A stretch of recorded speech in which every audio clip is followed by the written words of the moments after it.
क्योंकि एक बार को आप सोचिए, आखिर उस बच्चे की गलती क्या होती है जो एक गरीब घर में पैदा होता है और उसको बेहतर शिक्षा से वंचित होना पड़ता है। शिक्षा के सामने एक पैसे की दीवार खड़ी है, जो जितनी ऊंची दीवार लांघ सकता है, जो जितना अधिक पैसा शिक्षा पे खर्च कर सकता है, वो उतनी बेहतर शिक्षा पा सकता है। लेकिन अगर एक देश एक है, लोकतांत्रिक देश है, तो शिक्षा भी सबको एक समान रूप से तो मिलनी ही चाहिए।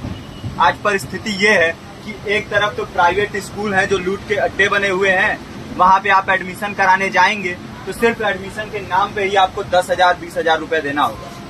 और कमीशन खोरी का ऐसा धंधा है कि कॉपी, किताब, टाई, बेल्ट, ड्रेस, जूता कहाँ से खरीदना है ये आप नहीं तय करेंगे वो प्राइवेट स्कूल वाले। यानी आम लोगों की मेहनत की आखिरी कौड़ी उनके जेब से वसूल लेना चाहते हैं। और दूसरी तरफ सरकारी स्कूलों में न तो पर्याप्त टीचर है, न पर्याप्त बिल्डिंगें हैं।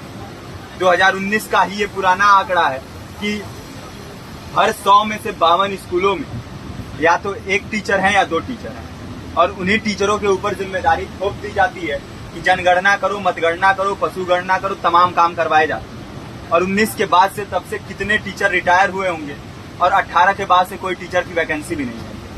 आप खुद भी सोच सकते हैं ये परिस्थिति और कितनी बिगड़ी हो। इसीलिए हम लोग ये मांग उठा रहे हैं, चाहे कोई राष्ट्रपति का बच्चा हो या किसी मजदूर का, सबको शिक्षा एक समान मिलनी चाहिए और निःशुल्क रूप से मिलनी चाहिए। प्रेमचंद ने अपने दौर में भी कहा था कि एक सभ्य समाज में ऊंची से ऊंची तालीम मुफ्त होनी चाहिए और इसका पूरा खर्च गवर्नमेंट को उठाना चाहिए, क्योंकि हमारे देश को फौज से ज्यादा आवश्यकता तालीम की है। और शिक्षा से जुड़ता हुआ ही दूसरा मुद्दा हम लोग उठा रहे हैं।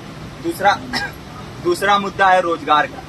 रोजगार की परिस्थिति ये है कि आज सरकारी सेक्टर हो या प्राइवेट, सब कुछ ठेका संविदा के हवाले किया जा रहा है। परमानेंट नौकरियां लगातार घटाई जा रही हैं। इसी रेलवे में 1995 के आसपास लगभग 18.5 लाख कर्मचारी काम करते थे, लेकिन आज उनकी संख्या 12 लाख है। आप खुद भी सोच सकते हैं कितने बड़े पैमाने पे परमानेंट पदों को घटाया जा रहा है। और आज आलम ये है, एक तरफ लाखों पद खाली पड़े हैं, फिर भी कोई वैकेंसी नहीं निकलती। जो वैकेंसियां निकलती हैं उनमें भ्रष्टाचार होता है, पेपर लीक हो जाते हैं।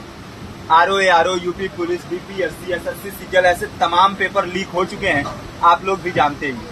अभी नीट की धांधली में ये पता चला कि एक एक पेपर 30 लाख से 50-50 लाख रुपए में बेचा गया। हम और आप तो ये पैसा नहीं दे सकते। पूरी की पूरी कारस्तानी सरकार, प्रशासन, शिक्षा माफियाओं की होती है, और भुगतता कौन है? आम घरों के लोग, जो लोग सालों साल तैयारी करते हैं, दिन भर में 10-10 घंटे, 12-12 घंटे पढ़ते हैं, और इतनी कड़ी मेहनत के बाद, सालों साल की मेहनत के बाद उनके हाथ लगती है तो सिर्फ हताशा, निराशा, अवसाद।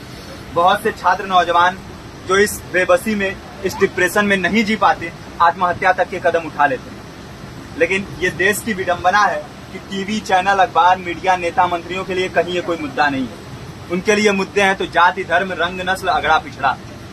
आज जब पूरी परिस्थिति इतनी भयावह है तो ये जरूरी है कि लोगों के बीच में जाया जाए, लोगों को संगठित किया जाए और एकजुट किया जाए। क्योंकि आज अगर अपने मुद्दों पर बोलेंगे नहीं तो कल को ये परिस्थिति और बिगड़ेगी। हो सकता है ले देके अपनी जिंदगी तो हम लोग काट ले जाएंगे, लेकिन आने वाली पीढ़ियों को क्या भविष्य देके जाएंगे, ये भी सोचने वाली बात है। हमारे साथी ने आपको पर्चा दिया है, पर्चा आप तक पहुंच गया है। पर्चे में और भी बातें हैं, इसको पूरा विस्तार से पढ़िए। पर्चे में हमारा नंबर है, संपर्क कीजिए। फेसबुक का, इंस्टाग्राम का लिंक है, आप वहाँ पे जाएंगे तो आपको पता भी चलते रहेगा कि लगातार किन किन माध्यमों से हम इस अभियान को चला रहे हैं। नुक्कड़ नाटक, संगीत, शिक्षा सहायता मंडल, लाइब्रेरी, तमाम माध्यमों से इस अभियान को चला रहे हैं और कोशिश कर रहे हैं कि बड़े से बड़े पैमाने पर हर जगह पे लोगों को संगठित किया जाए और एकजुट किया जाए। आपके बीच भी आए हैं, आपका साथ और सहयोग दें। साथ इस रूप में कि आप भी हमारे इस कारवां और इस मुहिम से जुड़िए।